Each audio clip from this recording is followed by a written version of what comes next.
for bolt holes. And we want this to hang out over the front.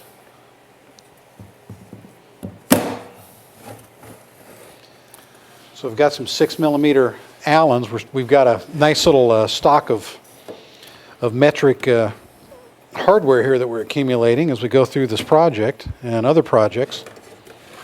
But the idea is just to put this through. We've already drilled it. Washers on both sides, lock washers, and our metric nut on the other. We'll put 4 of them on and tighten them up. Okay. So this is pretty simple for bolts. Yep. We're going to have a washer on the top, washer lock washer on the bottom of the nut. Now I have to tell you that there have been a lot of failures in the world for want of a nail, as they say, on the horseshoe thing. Here's your Good. nut lock washer and washer. Yeah, those lock washers and washers are there for a reason. That keeps that from backing out from the normal vibrations on the road. Just leaving one out is not a good idea. I don't care what kind of hurry you're in. You ought to have a washer and a lock washer, the bolt, the nut, and not. It's too easy to trial fit something and not put all that. But a lot of times, if it works, you just never do get back to it. And there was a battery module failure, A123 cells out in Colorado. It was traced to a washer being on the wrong side. That's right. They had 2 washers on one side or something. And yeah, it put some stress on it. That strained a connection. It built up some heat in the whole thing. It burned a car to the ground, a converted Toyota. It burnt the tires off the rims right there on the highway. And A123 rushed out. Of course, they were concerned that it wasn't the cells themselves, but it was traced to actually not a missing washer. He just said having one on each side. He had 2 of them on one side. Yeah, both of them on one side. The other ones were correct, and so it was a little warped and led to strain. Well, that's interesting. We've got you down in a corner there. Yeah, it's probably going to be a good place to be. Get to the side, though, the more room it's going to leave for yeah, we this still got to mount that one. There we go. little thing.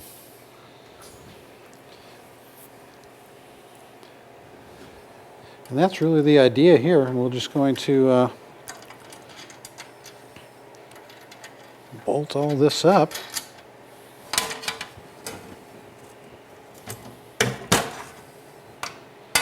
I'll get that. We'll tighten all this down, but that's the operation for this, Jack. Well, I think that'll work pretty well. It gives me access to everything out front, and so let's try it in the car and see if we can get this thing. Should I get a hammer, or is this going to slide? Well, not yet. Okay. You're converting me, but slowly. I caught Brian in the garage the other day with a hammer. Don't tell. All right, let's go see if we can put this on there. Okay, Brian, we got your bracket here. I guess I'm going to have to bend over, aren't I? Uh-oh. Yeah. I think if we put my side in. Okay.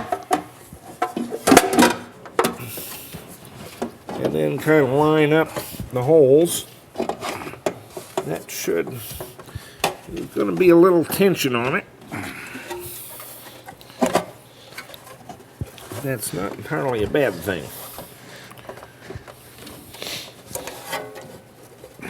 Yeah, we're going to fight with it for a second here. Probably a little, oops.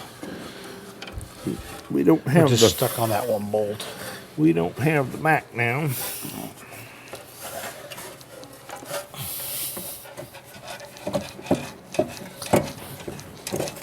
Had a little more flex in the plate before.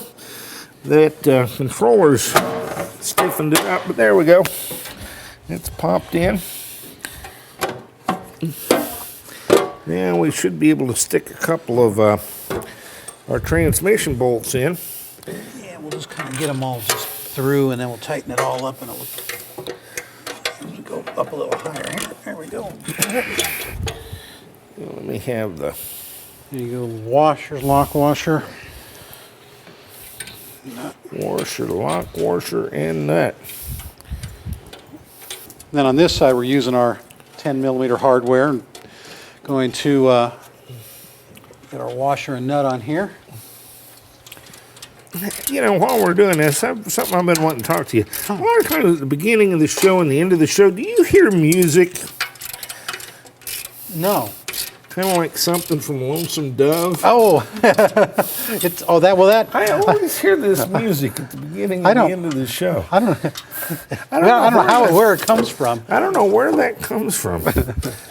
It's just like out of the air.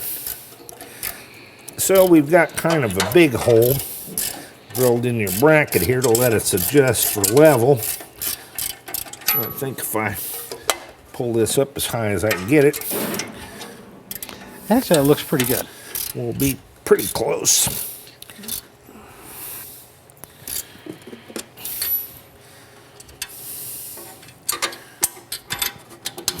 So that's going down as far as it'll go. And that's good. So there we go. I think they've got the idea here. Yeah, well, we're just putting some nuts and washers on the end of those bolts we left long. We're not removing them from the bracket. We're just kind of sandwiching on, but that's already... That's pretty good. Pretty stout. Yep, pretty nice. Today we're going to remove the rear struts from the vehicle. We've, if you've kind of been able to see the side of it, we're sagging a little bit. So we got some new springs made from Coil Spring Specialties in St. Mary's, Kansas. Looks like a pretty simple procedure in the BMW TIS manual. 3 bolts. We're going to jack this up here just at the lower part of the trailing arm, not where the shock is, just in case this wants to drop. We've never done this before, so we don't know if that might drop out. We've got a 16mm bolt behind us that goes through. Then we've got 2 13mm that hold the top of the strut into the body. So I'm going to go ahead and break this one off here. We've already marked the shock absorber assembly so that we know how to put this back on. And we know that this is it's the right side. There's our 1 bolt. That was a 16mm. We're going to go to our 13. They're up here, 2 top bolts. Well, we'll see if we can get this one out by hand here. Actually, this one's cooperating a little better.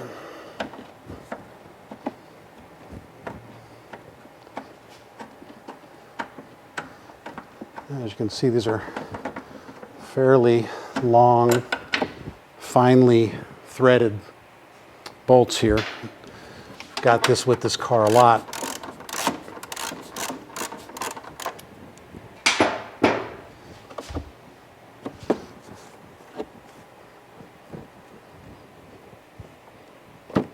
And there we go. So that doesn't seem to be that much. There was, and I forgot to tell you, there's a brake line, and I'll show you the tab here, and also a for the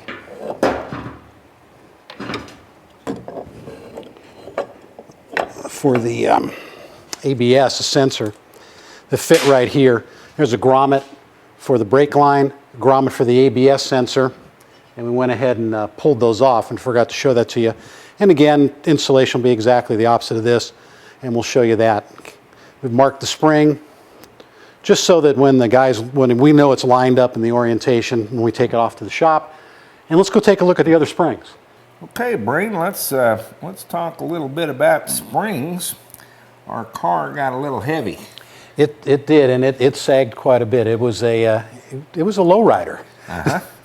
If you'll recall, we measured our to the bottom of that outside edge when we had the car when we first got it, think it's about 25 3/4 inches. Just a little under 26, yeah, 25 3/4. And with 768 pounds of batteries in it, what was it about?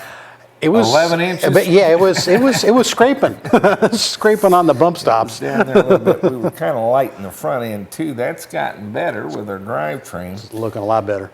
But I ran into a guy, I think his name is Radio Dave, and he's quite a NEMI nickel metal hydride battery Oh yeah, I remember expert. Radio Dave now when you're telling me. But he told me about this coil spring outfit in Kansas